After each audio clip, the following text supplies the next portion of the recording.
Hello students, how are you all? Today we'll start a new topic that's name is obtaining the foreign gene product. Okay. अब आप देख रहे हैं कि जो टॉपिक है इसमें इंडिकेशन ये दिया हुआ है the foreign gene product. Okay. And in biotechnology I have told you many times when we want to a desired product from host cells, then a suitable desired gene is transferred into the host cells by the help of a vector DNA. Okay. Because vector DNA is essential to transfer this suitable foreign gene into the host cells. ठीक है.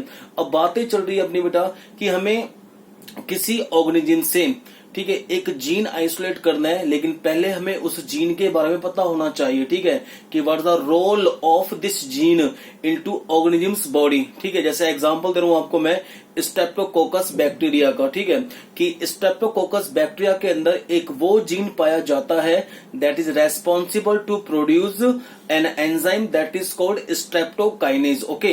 And this enzyme streptokinase is used to remove blood clots from the blood vessels. ठीक है. अब हमें क्या है कि उस जीन को आइसोलेट करना है स्ट्रेप्टोकोकस बैक्टीरिया से. ठीक है. फिर उस जीन को हम लाइगेट करेंगे विद वेक्टर डीएनए. ठीक है. फिर क्या बन जाएगा बेटा? Recombinant DNA. Okay. This recombinant DNA is transferred into the host cells. Okay.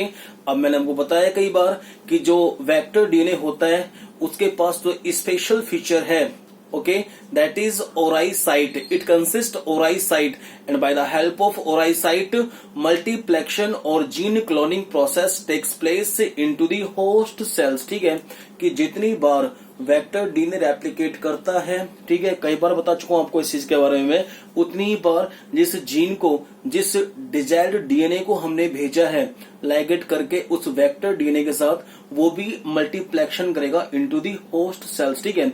यानी कि उस एक डीएनए से बहुत सारे डीएनए बनना शुरू हो जाएंगे इनटू दी होस्ट सेल्स. ठीक है. फिर जो होस्ट सेल्स है बेटा वो डिवाइड होंगी, 1 से 2 बनेगी by the help of cell division. 2 makes 4 cells, 4 makes new 8 daughter cells. Okay.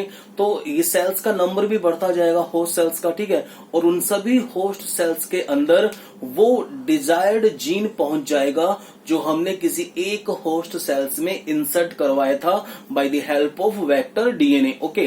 अब आप देखें जब जीन क्लोनिंग हो रही है तो मल्टीपल कॉपीज बन रही है डीएनए की. ठीक है. फिर प्रोसेस चलता है ट्रांसक्रिप्शन. ठीक है. ये तो आपको पता लग गया होगा इस चीज के बारे में. ठीक है कि भाई यूजफुल प्रोडक्ट्स जो एंजाइम है वो प्रोटीनियस सब्सटेंसेज होते हैं, and protein is formed into the cell by the help of a process that is called translation. But before translation transcription process takes place, and during transcription process genes are expressed to form mRNA. और जब mRNA बन जाता है तो mRNA play major role for protein synthesis process, and by the help of this protein synthesis process a proteinous substances is formed. Okay. अब नाम होगा उस proteinous substances का बेटा स्ट्रेप्टोकाइनेज एंजाइम, क्योंकि हमने वो जीन इंसर्ट करवाया था बेटा होस्ट सेल्स के अंदर. ठीक है. जो रेस्पॉन्सिबल था टू प्रोड्यूस स्ट्रेप्टोकाइनेज एंजाइम्स. ठीक है. समझ रहे आप इस चीज को. अब लेकिन क्या है कि ये पूरा मेथड बताया आपको मैंने रिकॉम्बिनेंट डीएनए टेक्नोलॉजी का. ठीक है. और रिकॉम्बिनेंट डीएनए टेक्नोलॉजी में क्या बनता है? रिकॉम्बिनेंट डीएनए और काइमेरिक डीएनए बनता है बेटा after ligation with foreign DNA and vector DNA. जब ये दोनों जुड़ जाते हैं आपस में, कौन कौन? एक तो इंटरेस्ट ऑफ जीन, जिसको हम क्या बोलते हैं? Foreign DNA. किसके साथ जुड़ता है? वेक्टर डीएनए के साथ. जब जाके बनता है रिकॉम्बिनेंट डीएनए. अब बात यह है कि जो रिकॉम्बिनेंट डीएनए से, अब रिकॉम्बिनेंट डीएनए कहां ट्रांसफर हो गया? Into the host cells. तो अब वो सेल्स क्या कहलाएंगी? Host cells. ट्रांसफॉर्मेंट सेल्स कह दो उनको, या बोल सकते हैं उनको रिकॉम्बिनेंट डीएनए कंटेनिंग सेल्स. ठीक है. क्योंकि उनके अंदर रिकॉम्बिनेंट डीएनए पहुंच चुका है. ठीक है.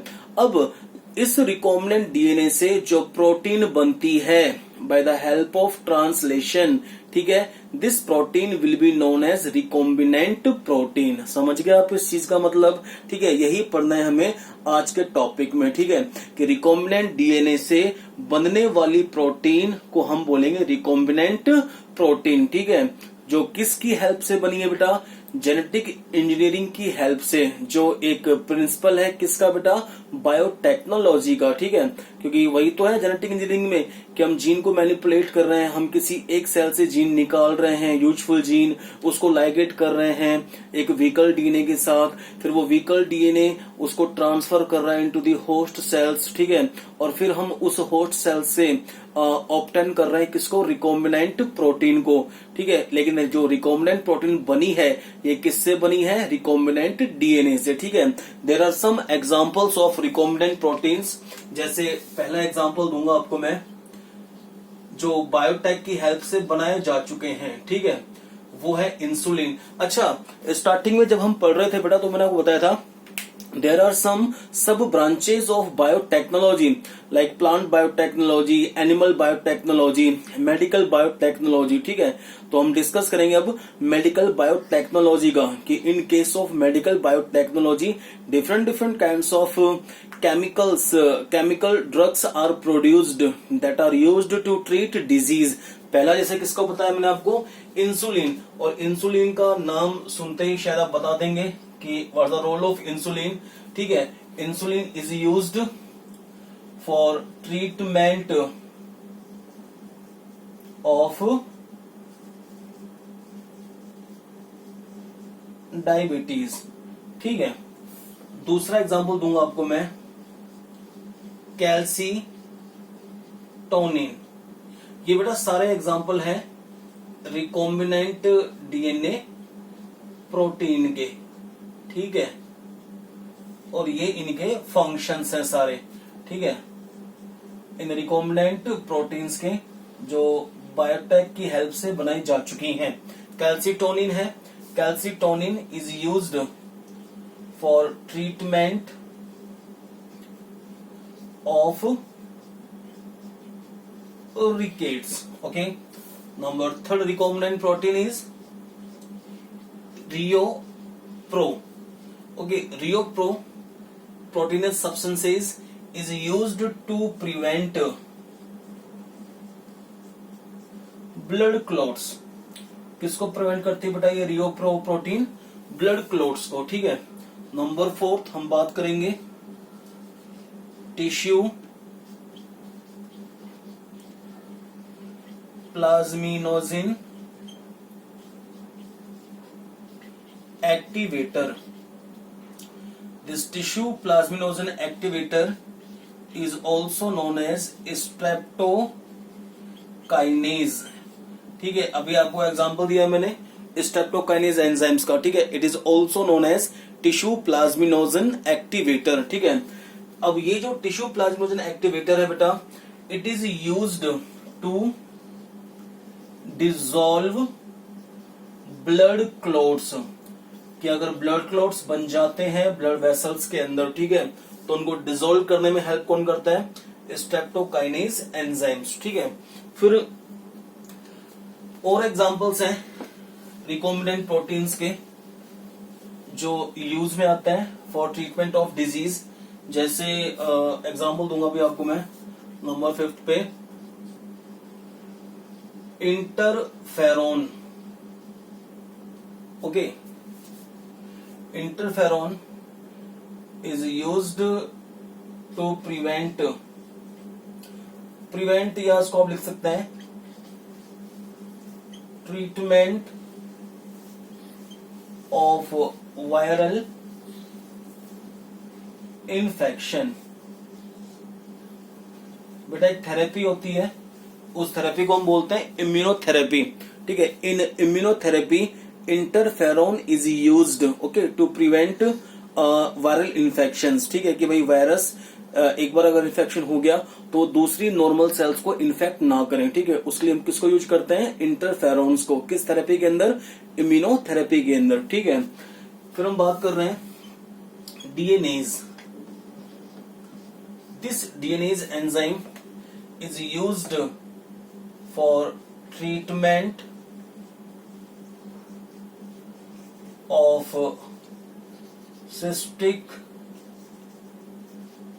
fibrosis। ये एक बीमारी है बेटा, सिस्टिक फिब्रोसिस। इसमें होता क्या है, म्यूकस, जो विस्कस फ्लूइड होता है, mucus is accumulate in internal organs pathway in pancreas, in trachea.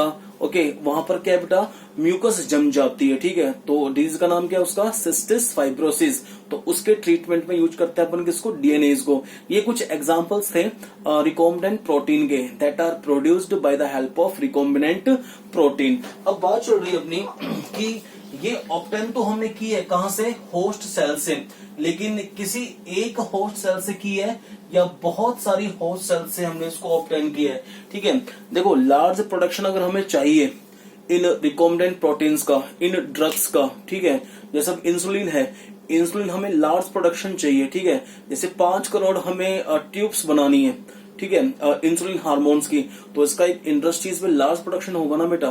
ठीक है, हाँ, अगर लैब के अंदर हमें सिर्फ इसको चेक करना है, ठीक है, कुछ थोड़ा सा सैंपल बनाना है, मात्र 10 ml इंसुलिन हार्मोन बनाना है, ठीक है, तो हम क्या करेंगे बेटा कि जो ये होस्ट सेल्स होती हैं, these host cells are grown in small कह सकते हैं स्मॉल पेट्री डिश। ठीक है, एक छोटी पेट्री डिश में हम इन होस्ट सेल्स को ग्रो करवा सकते हैं इजीली। ठीक है, या फिर एक छोटे बीकर के अंदर, समझ रहे हैं आप इस चीज को। लेकिन लार्ज स्केल पे हमें अगर इंसुलिन हार्मोन्स का प्रोडक्शन चाहिए, ठीक है, तो ये लार्ज जो टैंक होते हैं, बायोरिएक्टर टैंक, जिनको हम बोलते हैं फर्मेंटर टैंक, ठीक है, लार्ज कंटेनर्स होते हैं, ठीक है, इनके अंदर हम ग्रो करवाएंगे होस्ट सेल्स को in the presence of culture medium. ठीक है, तो ये culture medium provides hygienic conditions for these host sales. Host cells है बेटा, लिविंग सेल्स होती हैं। ठीक है, तो इनको भी फेवरेबल हाइजेनिक कंडीशन चाहिए होती है ग्रोइंग के लिए। अगर इनको फेवरेबल हाइजेनिक कंडीशन नहीं मिलेगी तो एक जो होस्ट सेल्स में हमने जो डिजायर्ड डीएनए डाला था वो मल्टीप्लेक्शन नहीं कर पाएगा। ठीक है, वो सेल्स डिवाइड नहीं होगी और न्यू डॉटर सेल्स नहीं बनेंगी, 1 to 2, 2 to 4, 4 to 8, 8 to 16, और फिर कैसे उन होस्ट सेल्स का नंबर इंक्रीज होगा। और जब होस्ट सेल्स का नंबर इंक्रीज नहीं होगा तो जो प्रोडक्ट हमें चाहिए, ठीक है, उन होस्ट सेल से वो हमें लार्ज अमाउंट के अंदर नहीं मिल पाएगा। ठीक है, तो जैसे आप देख लें कि 2 मेथड्स बताऊंगा आपको मैं, एक तो भाई लेबोरेटरी के अंदर ऑन स्मॉल स्केल, ठीक है, और एक at very large scale in industries. ठीक है, तो जैसे एक डेफिनेशन है उसमें आप समझे, होस्ट सेल्स जिनमें आपने क्या डाला है, recombinant DNA, host cells may be grown on a small scale in laboratory। Okay, कि जैसे हम लैब के अंदर ग्रो करवाएंगे होस्ट सेल्स को, ठीक है, तो किस स्केल पे, ऑन स्मॉल स्केल। ओके, जैसे ये बीकर है, ठीक है, इस बीकर के अंदर कल्चर मीडियम है, and in this culture medium host cells are present and these host cells are growing, okay, in the presence of culture medium। okay, but in this beaker these host cells are growing on small scale। ठीक है, एक छोटे स्तर पर ये grow हो रही है। ठीक है, और एक बहुत कम प्रोडक्शन हमें मिलेगा, डिजायर्ड प्रोडक्ट बहुत कम मात्रा में मिलेगा। ठीक है, कहां पर, इन लेबोरेटरी। ठीक है, but we want to take desired product at a large scale. ठीक है, तो इन्हें हमें ग्रो करवाना पड़ेगा होस्ट सेल्स को, कहां पर बेटा, इन लार्ज कंटेनर्स। ठीक है, इन लार्ज बायोरिएक्टर टैंक। ठीक है, तो उसके लिए भी एक डेफिनेशन है,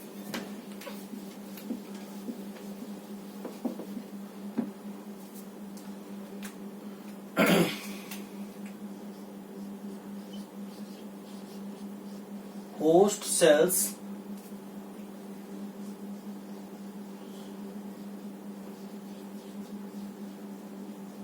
continuously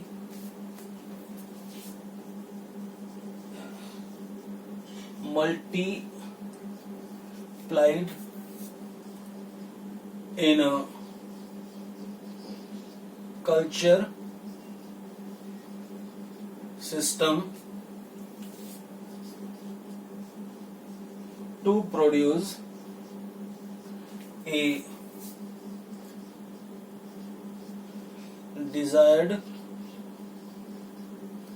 प्रोटीन। क्या समझा आप इस डेफिनेशन से कि जो होस्ट सेल्स होती हैं continuously these host cells are multiplied in a culture system. Culture system indicate कर रहा है यहाँ पर कि एक टैंक, एक लार्ज टैंक के अंदर कल्चर मीडियम है, ठीक है, और in this culture medium these host cells are continuously multiplied, okay. और जब वो कंटिन्यूसली मल्टीप्लाइड करेंगी, किसके लिए कंटिन्यूसली मल्टीप्लाई कर रही है बेटा, वो मल्टीप्लिकेशन कर रही है to produce a desired protein. मैंने बताया था आपको कि जितनी ज्यादा होस्ट सेल्स बनेंगी आफ्टर सेल डिवीजन, ठीक है, उतना ज्यादा हमें यूजफुल डिजायर्ड प्रोडक्ट मिलेगा by the help of recombinant DNA, okay. एक डेफिनेशन और है यहाँ पर। डेफिनेशन ये है कि जब लार्ज स्केल में प्रोडक्ट हमें चाहिए, ठीक है, तो अब हमें जानना है कि जो ये होस्ट सेल्स है वो कहाँ मल्टीप्लिकेशन कर रही है, ओके। तो यहां देख लें, host cells are multiplied in a tank at large scale